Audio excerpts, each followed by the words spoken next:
So your world gets very small. And the joy of being sober is that you start to enjoy those everyday pleasures and increase your everyday pleasures.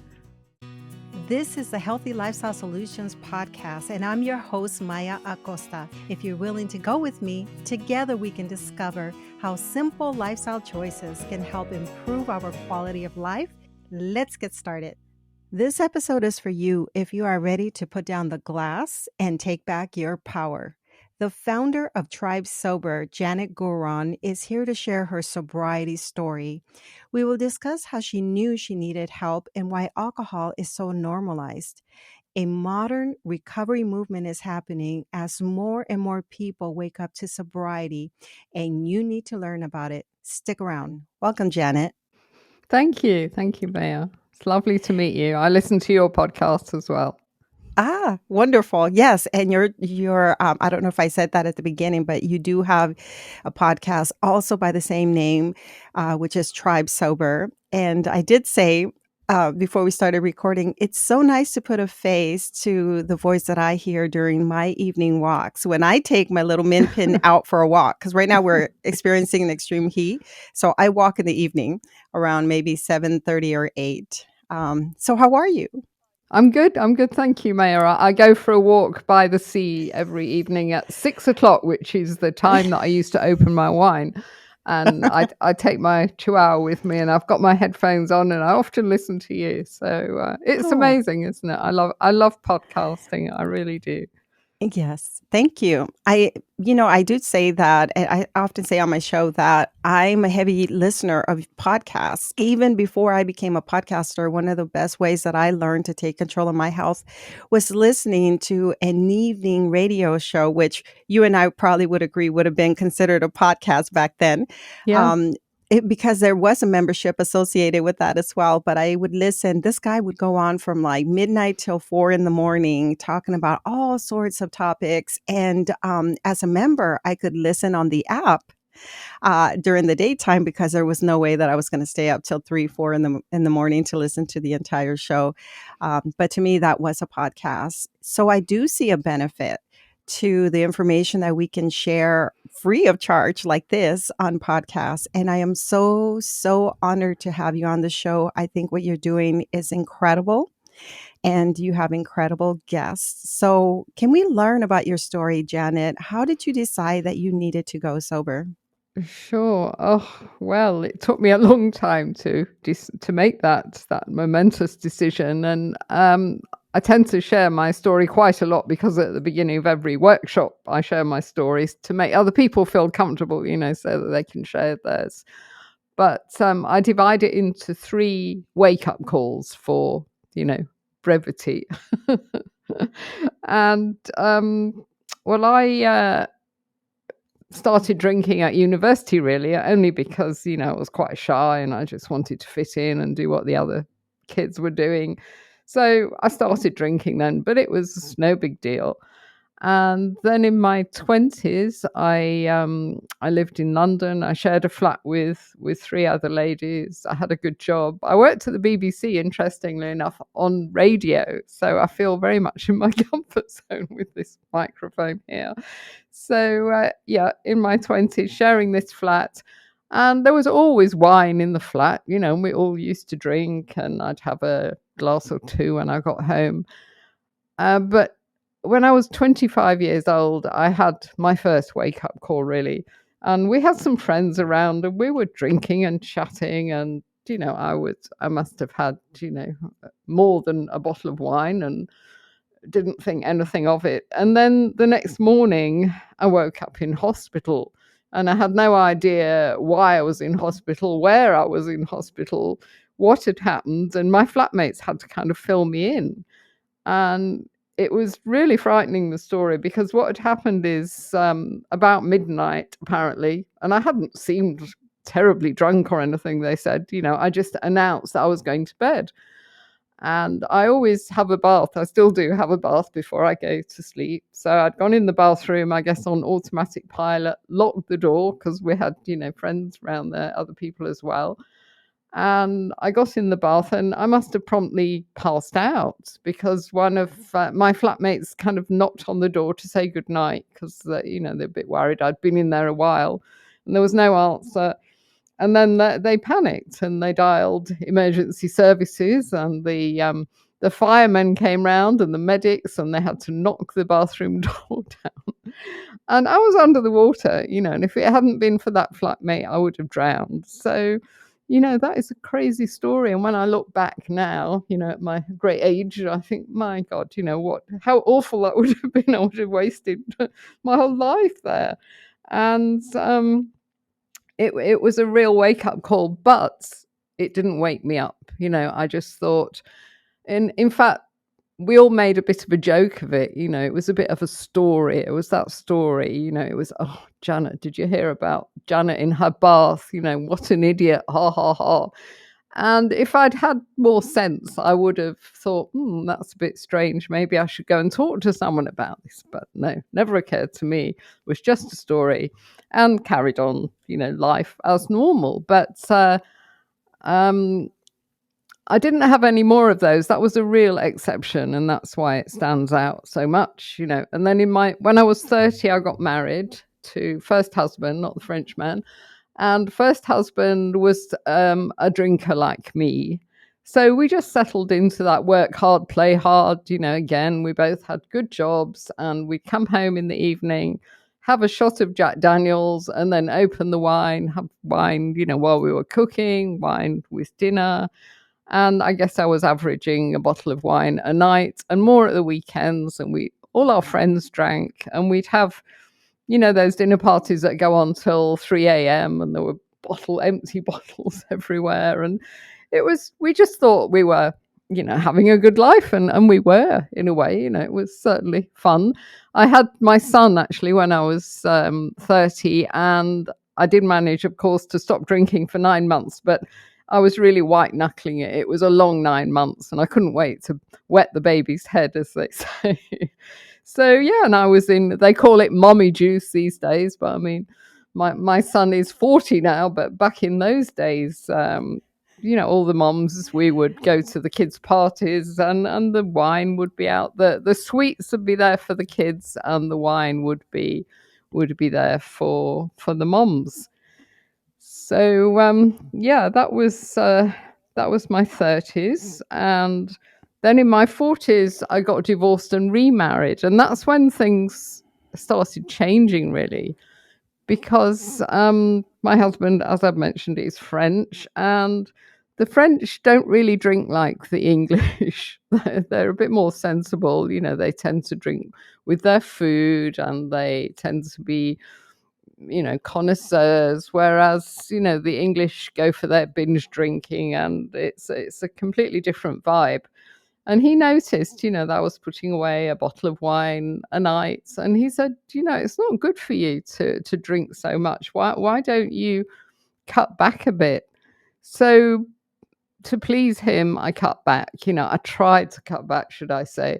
I Googled what the low risk limits of wine were, and it said a bottle and a half of wine a week. And I was pretty horrified at this because that's what I drank every night.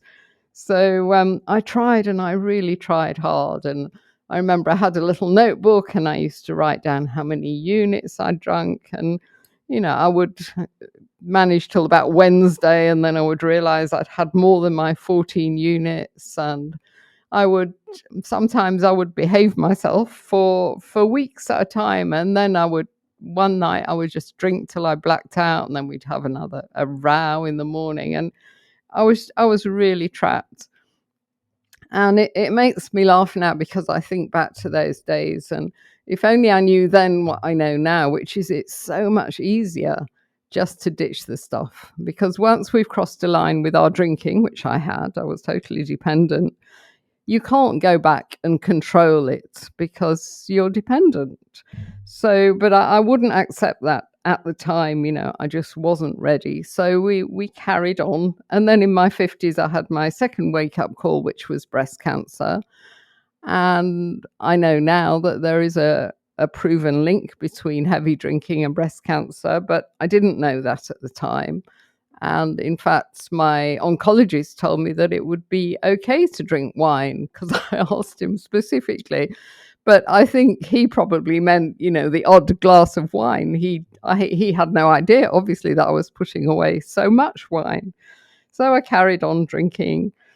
And then finally, wake up call number 3 did wake me up because it was by now, I was in my early 60s. And we went away for the weekend with some friends. We rented this beautiful big house here in on the west coast of South Africa, and it was just a boozy weekend. That the friends were heavy drinkers, apart from my poor long-suffering husband. And the bubbly would come out at breakfast time, and we carried on drinking all day Saturday.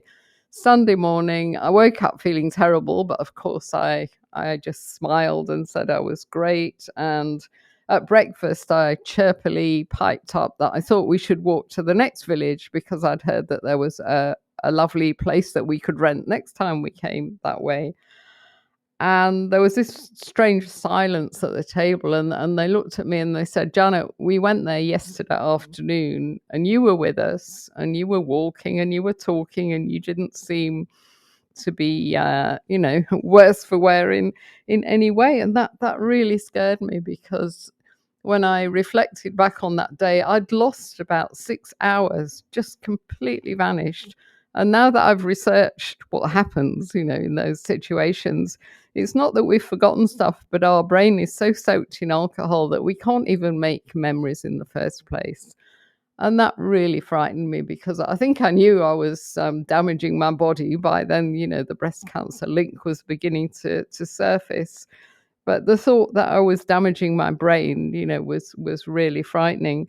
So that's when I made the momentous decision. I thought, I can't do this anymore. I'm destroying myself. So the next morning I woke up and I said, on the Monday, I said to my husband, that's it, I've done with alcohol.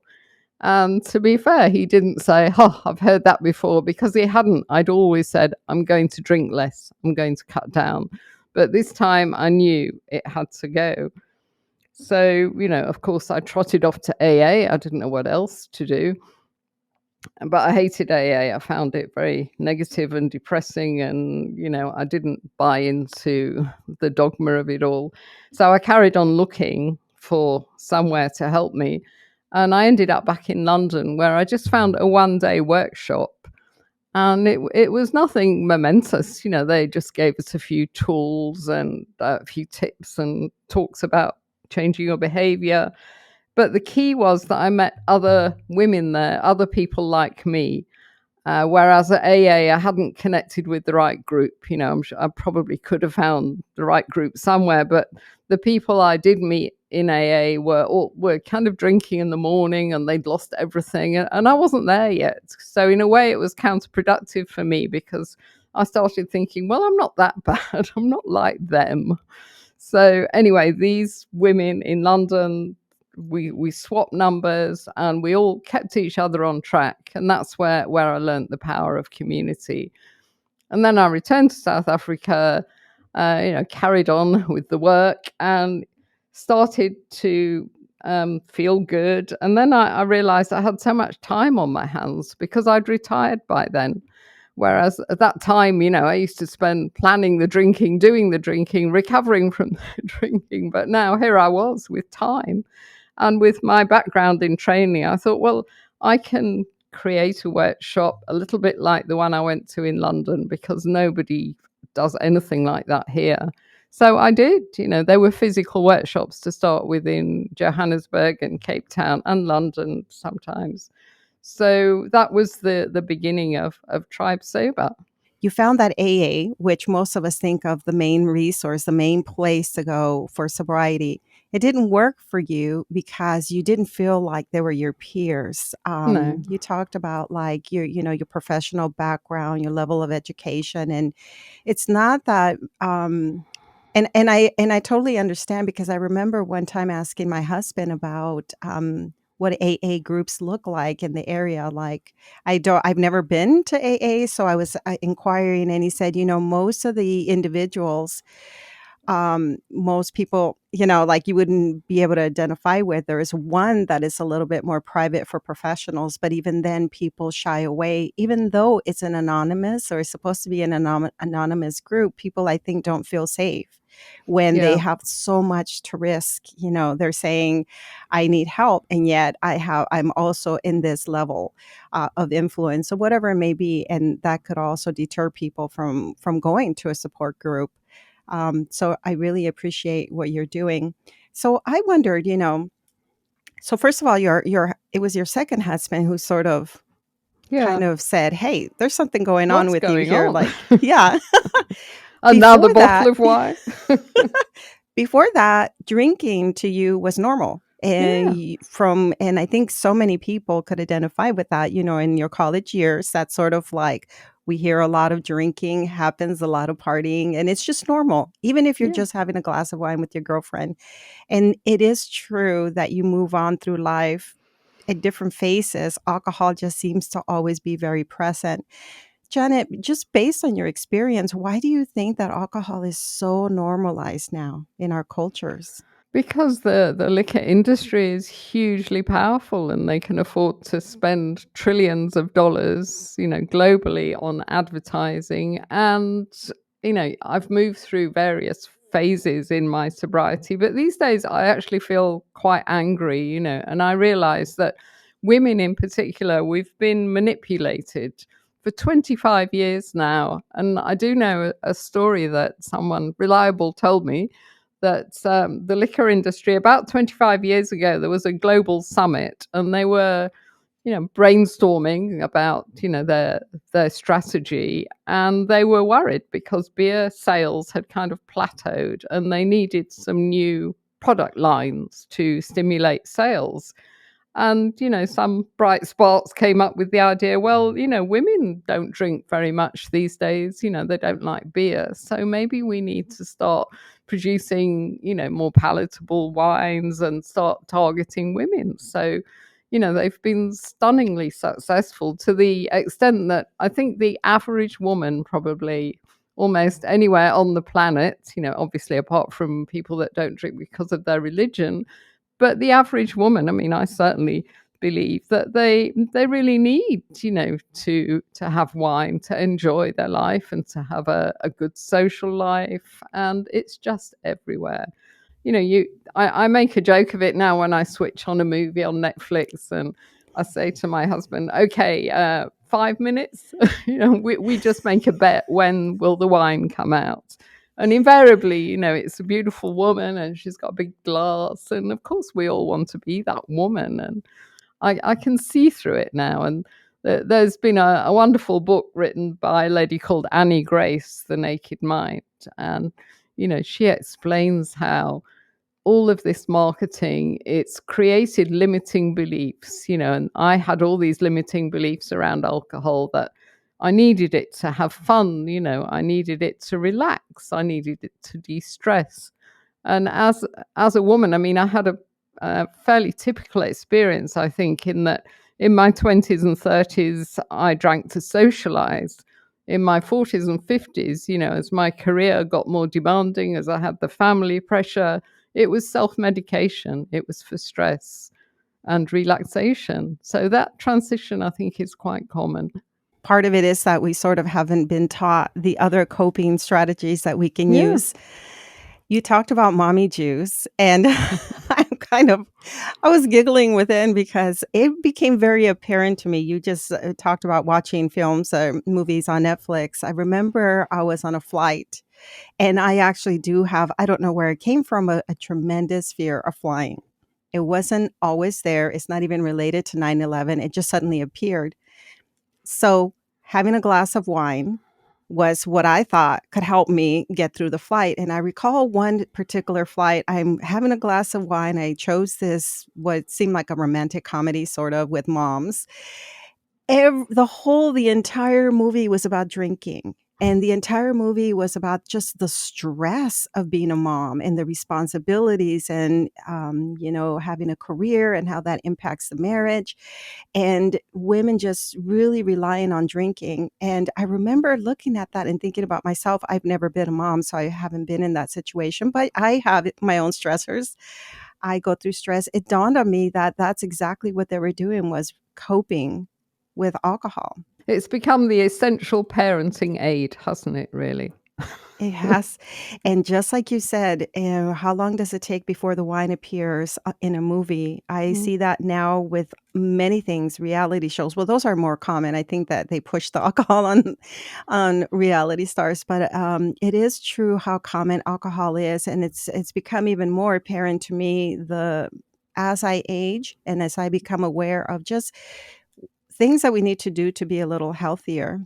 You talked about your breast cancer battle and how you learned about that association between drinking and developing, or being at risk for breast cancer. I was wondering if we can talk a little bit more about that. I will have some experts on for October to address breast cancer. Yes, As you know, yes. I love supporting women in in medicine, just in their health, and I did not know either Yeah. that we were putting ourselves at risk for breast cancer. How does one know this unless you begin to do the research or you pay attention to the science?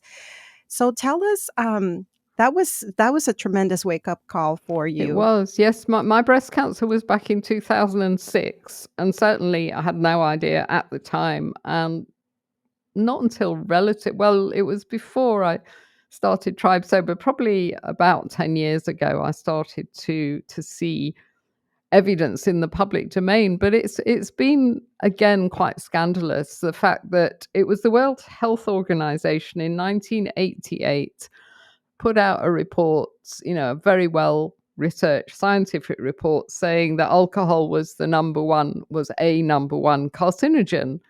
And this report, I mean, it should have been headline news everywhere, but it was kind of buried.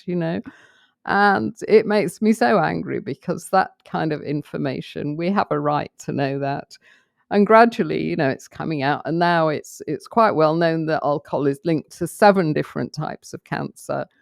And I have a slide that I use in my workshop. It's quite scary, but I have to admit I indulge in scaring people a little bit sometimes because it does work. It's the push and the pull. So this slide, it's got a woman who's drinking beer out of a bottle, and she's kind of drinking it like here, and you see it going down like a snake. And in fact, every part of the digestive tract that the alcohol is touching is prone, to cancer. You hear about mouth cancer, esophagus, voice box. And I mean, that is such clear evidence, isn't it?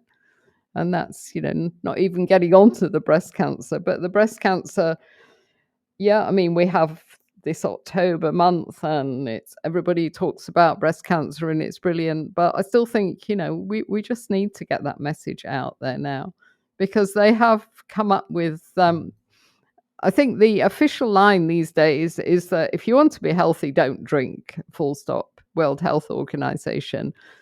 But the so-called safe limits for women are 3 glasses of wine a week. And if you drink more than that, then you increase your risk of breast cancer by 15%. So that seems to be the guidance. But people like me, you see, we can't do 3 glasses a week because, that's not how we roll.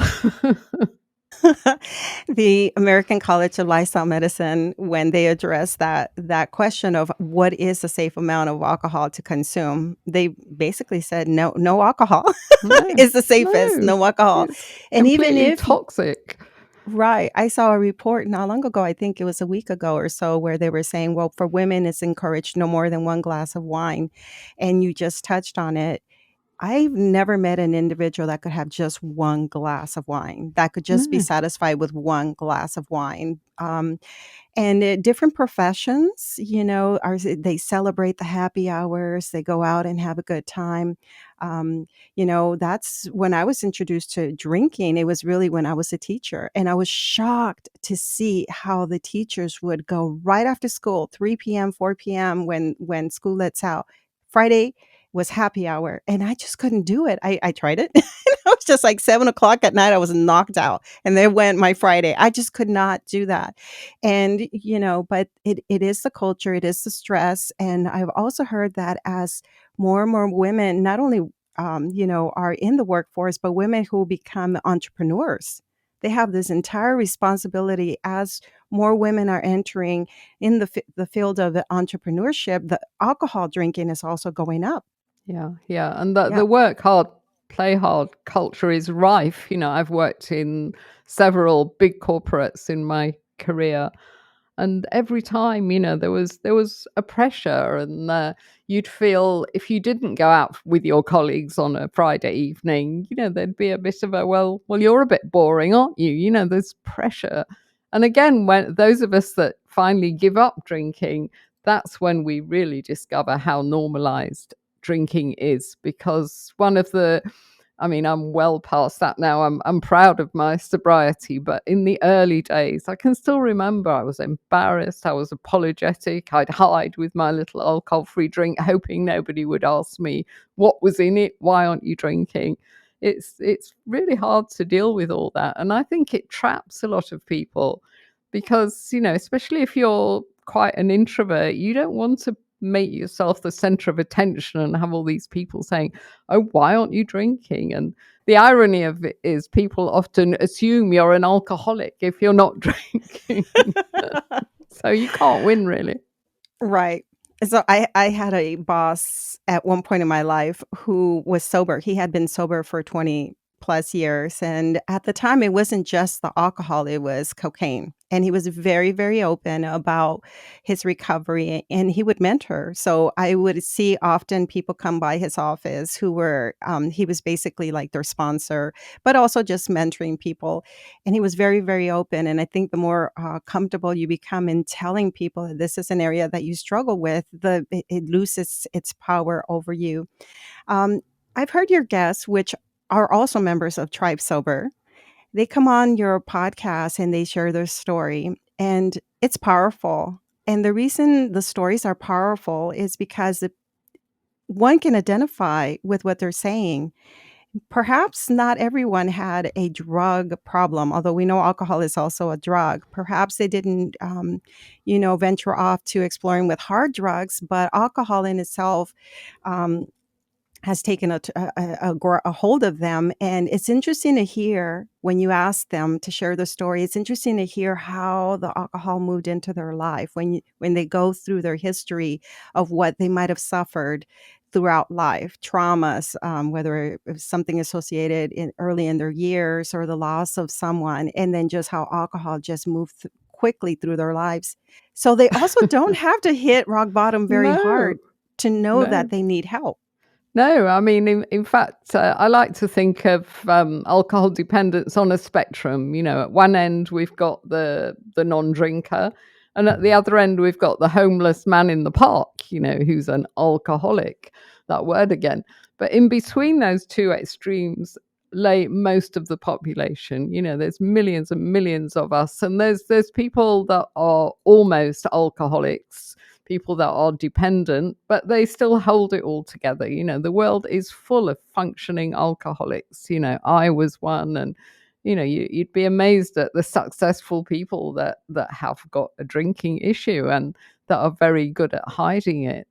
But one of the joys of getting sober is that you get to use all that energy. I mean, I was holding my life together, but it was taking a huge amount of energy. And now I have the time and the energy to do amazing work like I get to do. So that's one of the things that we see in Tribe Sober. When people start to get sober, we've got the most amazing people that have done fabulous projects, and that's just because they've got time and energy, and your creativity comes back, and your world opens up again.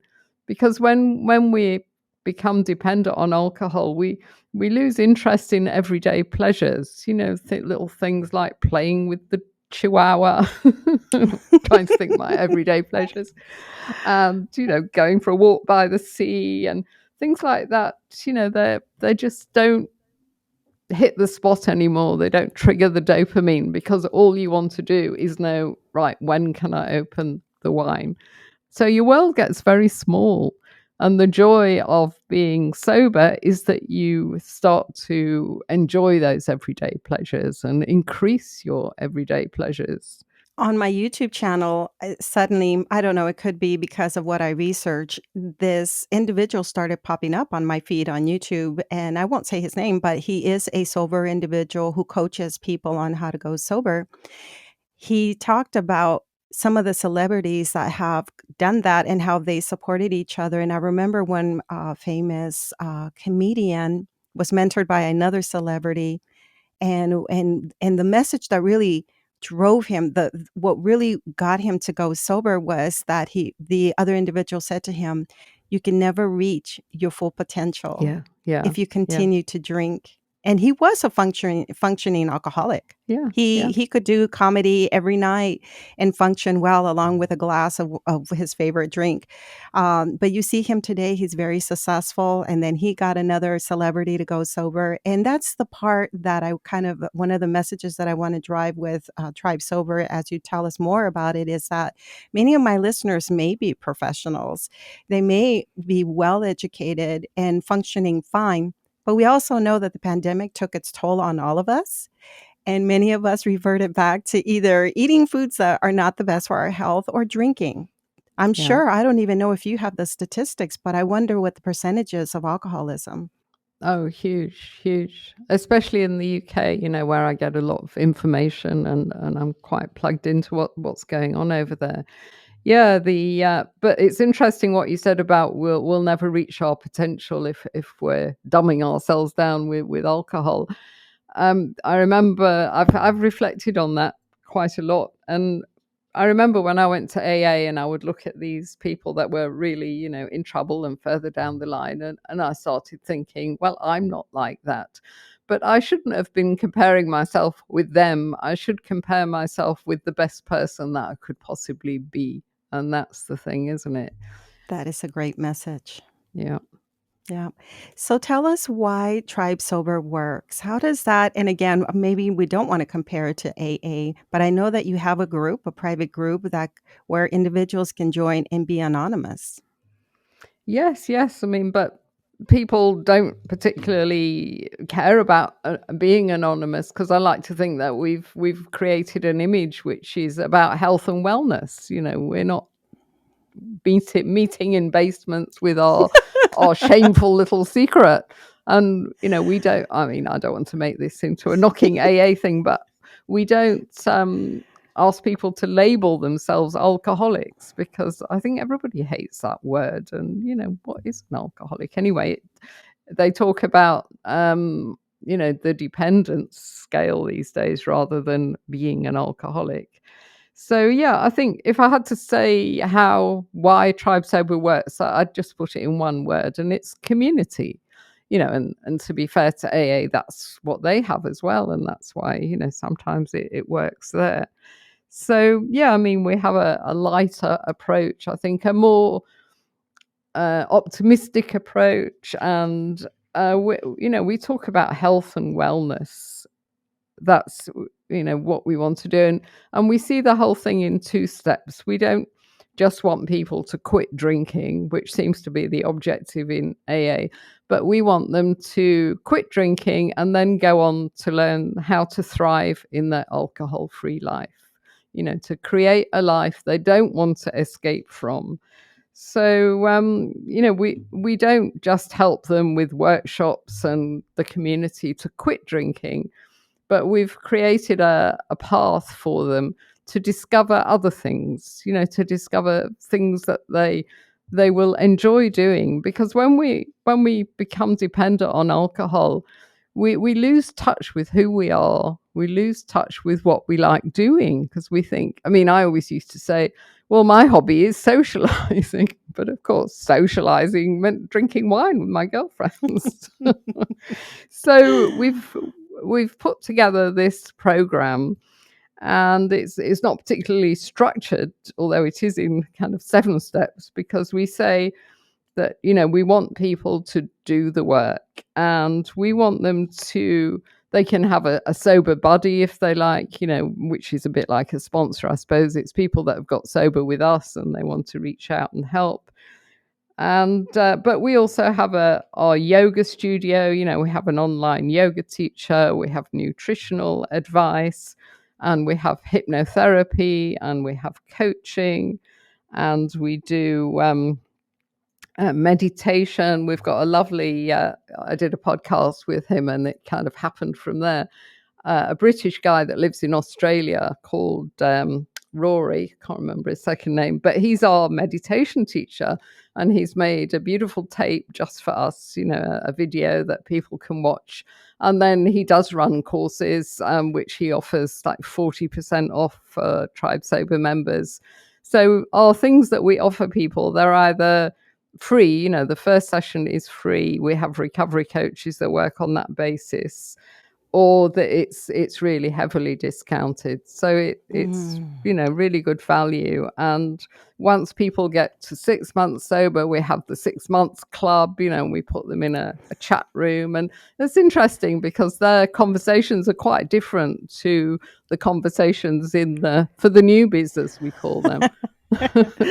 But we've got loads of people that have been sober for a few years and got sober with us, and that's lovely, because apart from, I would have expected them to maybe drift off into the sunset, and say thanks, bye.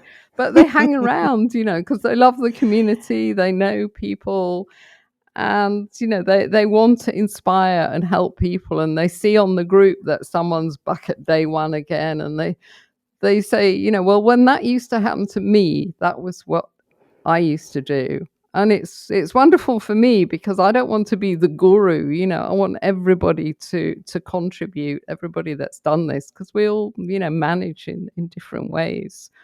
So, we're so, it's taken 6 years to build this community, but it's great now, because the pandemic, for all its bad side, it helped us to become much more international, because the workshops had to go on Zoom. So now we get people from all over the world doing the workshops. And of course, the podcasts have helped us as well. We get lots of US people and UK people. So yeah, it works. And then we I'm just looking at my little chart. Step 7, we take them through the steps. So they do all this different, and we just say to people, sample, try meditation, try yoga, and things will stick. And then the eventual goal, we think, is to find your purpose.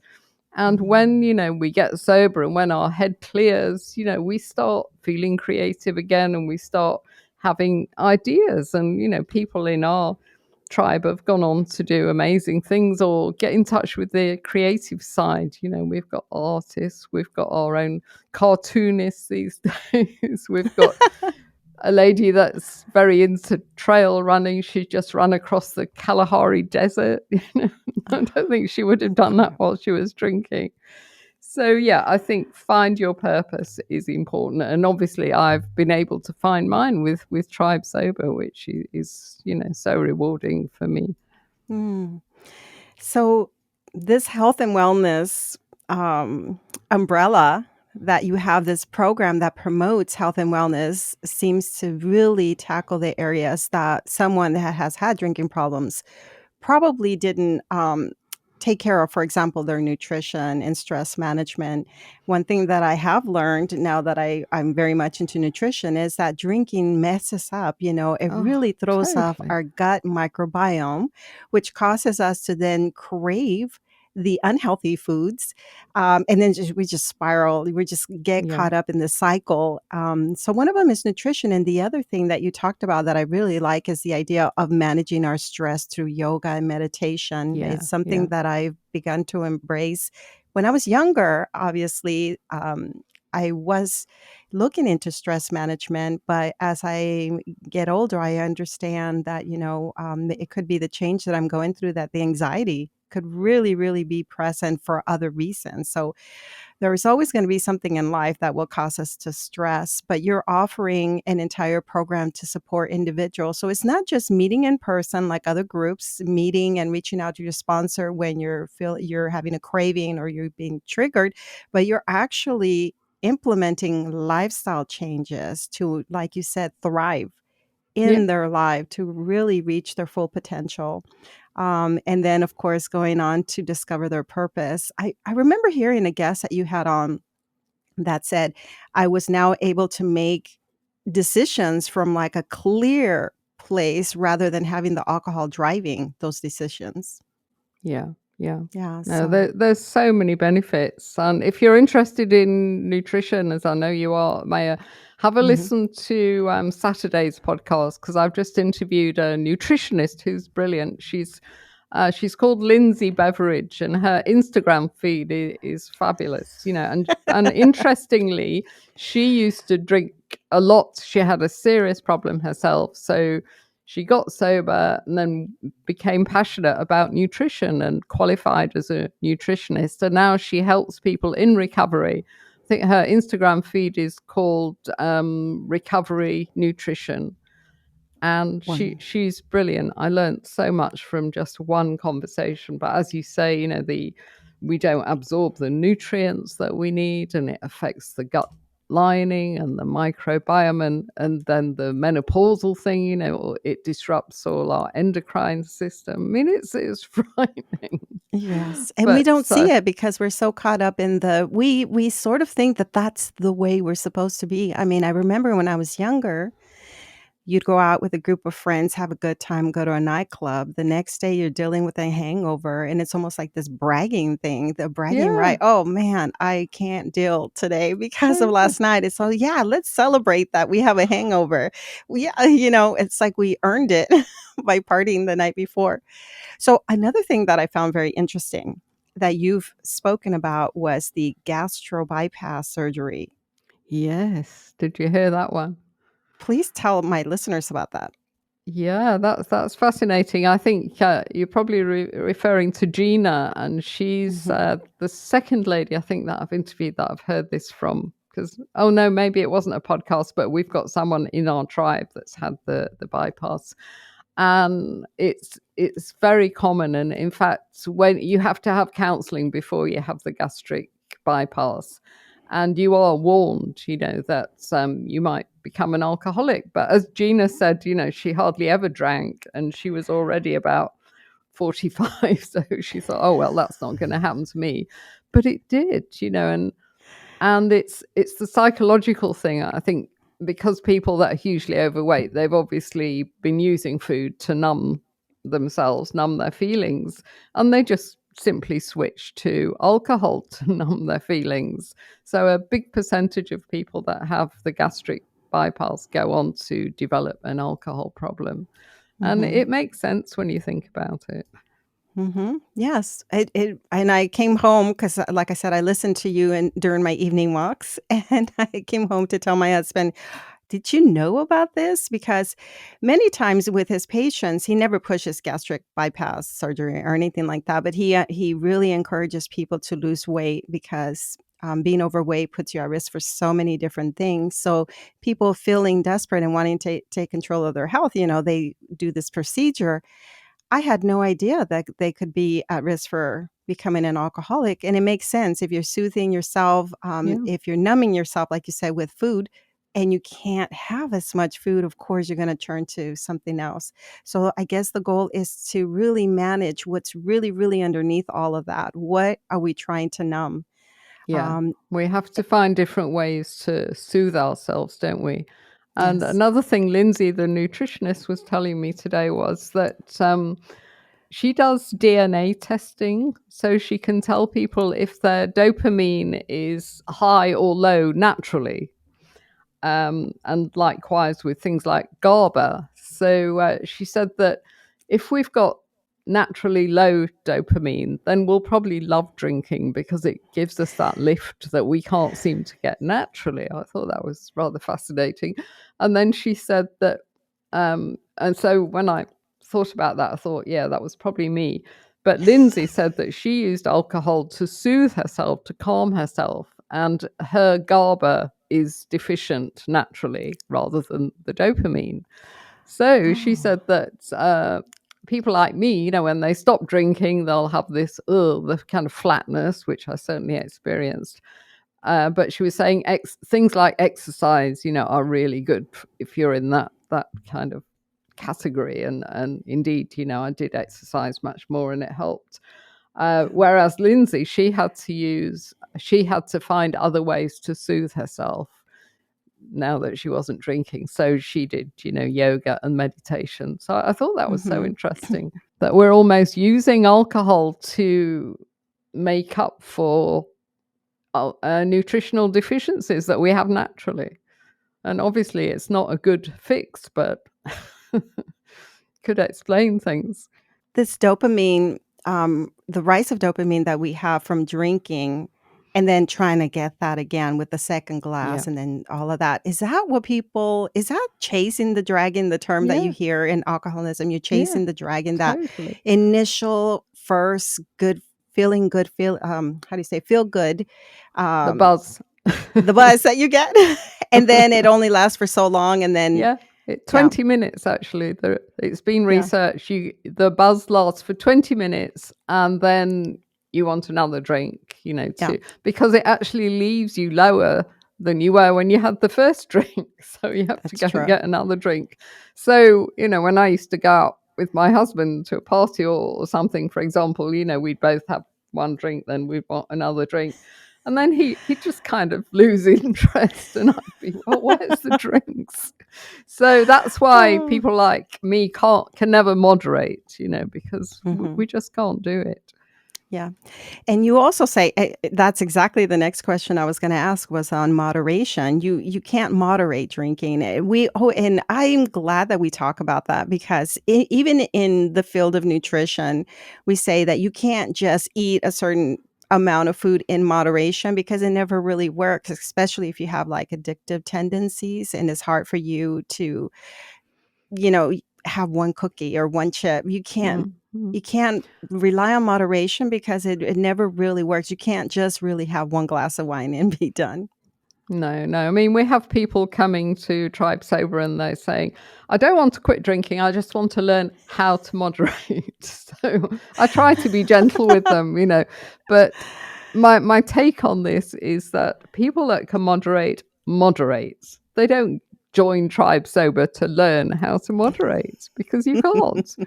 People that moderate, they're not even aware that they're moderating. Right. So tell us more about how people can join Tribe Sober. There's a membership fee for that, and tell us a little bit more about you. You've sort of already painted a picture of what people can expect as a member of Tribe Sober, but tell us how they can join. Sure. Well, they just go to tribesober.com, our website. They click on join our tribe, and then it describes all the membership benefits, and it paints, the picture of the 7 steps. We've got little icons for each of the thing that's going on, and they just click on the icon for more info. So, yeah, I mean, that's the membership. People also come to us for challenges, and I don't know when this will go out, but we're doing a mini challenge on from the 1st to the 5th of August. And we're calling that a sober sprint. We've never done such a short challenge. We either do dry January or sober spring, which is 66 days. But this one, we've designed it so it's almost like a boot camp. It's an intensive. So if someone thinks that they should really give up or do something, then it'll introduce them. Or if someone's in early sobriety and they're feeling a bit then it'll give them a shot of motivation. Or if they're stuck in, I call it these days the moderation swamp. If they're stuck there, then it'll pull them out. So it's 5 days. We're in a private Facebook group. It's already open now. We've got about 200 people in there. And over the 5 days, what will happen is they'll be given a task in the morning, which is like a written exercise, and then they'll be posting stuff on the group from this exercise. We have a Q&A board throughout the day. And then late afternoon, well, for me, it'd be morning in the States. I'll do a 20-minute training on Facebook Live. So that's like 5 days, and they've got the community, they're talking to each other, and they've got the Tribe Sober teamer in there as well. So that's an experiment. We haven't done that before. But on day 5, we're going to launch a brand new course that we've created, which is an online version of our workshops, because we're involved with so many different time zones these days. Although I do the Zoom workshops in the evening, my time, which is early morning in the States. But I think some people like to do stuff like this on their own. So, if they particularly want to not mix with other people while they're doing this, they can do the online version. But since I learned that 95% of people who purchase online courses don't finish them, I've decided to make it a bit of a mix, in that we've got touch points, going throughout it. So they start with a 1 hour Zoom session with me. Midway through the course, they again do mid course review with me, because I designed the whole thing. And then at the end, they have a 1 hour coaching session with one of our recovery coaches to help them start implementing what they've learned into their daily life. So we're quite excited about that. So we're going to do this little sober sprint, and then on the 5th day, we'll talk about our course. Yeah. Excellent. The reason because I learned about you and I started listening to your podcast, I thought, what an excellent program that you've put together. And I really wanted to provide this for my listeners or anyone who, has come to a point where they've decided they want to be sober. Earlier this year, I want to say in January, going into the new year, there's a health coach that I know in nutrition who was providing support online on December 31st, New Year's Eve. I had never seen anything like that, but she went on Instagram, I think, and Facebook, and she was online, and she said, "For those of us who are not drinking, I'm here to support you. We're going to celebrate without alcohol." And that was the first time, because, like I said, I'm starting to discover what sobriety looks like and the support that's available outside of other organized groups. This was the first time that I realized, wow, there is an entire group of people who are asking for support. It's becoming Yeah. a movement, which is Yes. very exciting. And I must tell you about my friend Susan Christina, who I met through this. She has a magazine called Ola Sober, and that's because she's Irish, but she lives in Madrid. And she's created this fabulous magazine, and it comes out once a month, and it's about 100 pages, and it's absolutely beautiful. It's online. It's one of these flipping books. I don't know if you've seen them, but you turn the page and it makes the noise on your computer. It's really cool. And it's just packed with articles. I mean, I write for it once a month, and it's got beautiful recipes and pictures of mocktails, and it's just really nice. And Yeah. she was a marketing person in her youth, and now she says that in this magazine she's rebranding sobriety, and she's making sobriety just as cool as we all used to think drinking was. So That's yeah, there's right. people like her, and she's on Instagram, and there's so many amazing people in this field now. It's great, and it's changed so much in the last 10 years. It's like a modern recovery movement. I think Hmm. it's completely different to Yeah. how it used to be. I think when you wake up to, like you were saying earlier, when you wake up to the understanding that we've been marketed and targeted Yeah, this way, yeah, that, instead of other coping mechanisms being brought to us, it's the alcohol is the easy answer. At least yeah. that's what it seems like. My husband is he's getting into these survival courses, and he's been wanting to do something out in the wild. And he learned about this program, and he signed up. It's just a quick weekend program out in the middle of nowhere in Texas. And he's telling me, he's taking his backpack. They'll be camping at a certain location. They will only cook what they could carry in their backpack. And I'm going to do the program too. The thing is that it was interesting. He later learned that the individual who's leading this survival course is a sobriety coach. Uh-huh. And that was very interesting. I said, "What?" And he said, "Yeah, apparently what he does is he takes individuals out in nature to connect with nature, to add that also Yes. spiritual component." Now, this is not a sobriety weekend coaching thing, but he uses that also Mm, to coach some of the individuals to go out in nature and connect and come back to maybe grounding ourselves and feeling more connected. So I just was thinking, wow, it's just all around us, like you said, the sobriety movement of people yeah. who are tired of being controlled by alcohol. Yeah. Yeah. Yeah, Yeah. it's We say wonderful. it's time to put down our glass and take back our power. There you go. That is wonderful. Is there anything else that you'd like to share with us? No, no, it's been lovely to chat to you, Maya, and as you say, Yeah. to actually meet after listening to each other. Right? Yes. So I'm going to encourage my listeners to follow you. We'll add all the links in the show notes. Is the main website for you tribesober.com? Yes, it's all Okay. on there. And then It's on there. the podcast is Tribe Sober, so we've kept it simple. Yeah, it's a perfect name. And so, quick question about the artwork for your podcast. It's beautiful. How did you decide on that image? The white head, yeah, well, that's relatively recent because I must have spotted her on Instagram. This artist who is a South African artist, and she's called Jo Rowitz, and that picture was on there. You know, she posts little things about her creating the art, and it's beautiful. She's really talented. So I connected with her on Instagram and had a little chat, found out how much it was. So I bought that. It was a piece of art. And she delivered it because she's in Cape Town. She brought it round. We got chatting, and she's 7 years sober. Oh, look at that.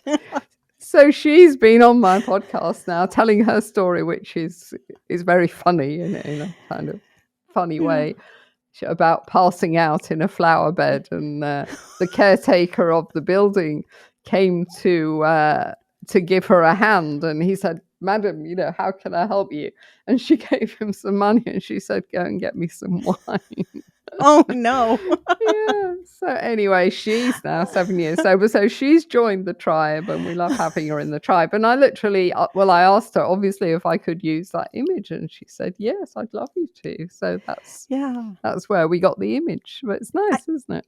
It is. I thought maybe there was meaning behind it, but it really does stand out. So I know you went through a rebrand, and so you are now Tribe Sober. So that logo, I didn't see what you had before, but this one feels spiritual in the way that it's Yeah. designed. That's why I thought, wow, it seems so appropriate Yeah. for the Well, name Tribe Sober. this lady. I mean, one of the things that made me want to buy it is it's a female warrior. So, you know, That's we're right. all warriors. I love it.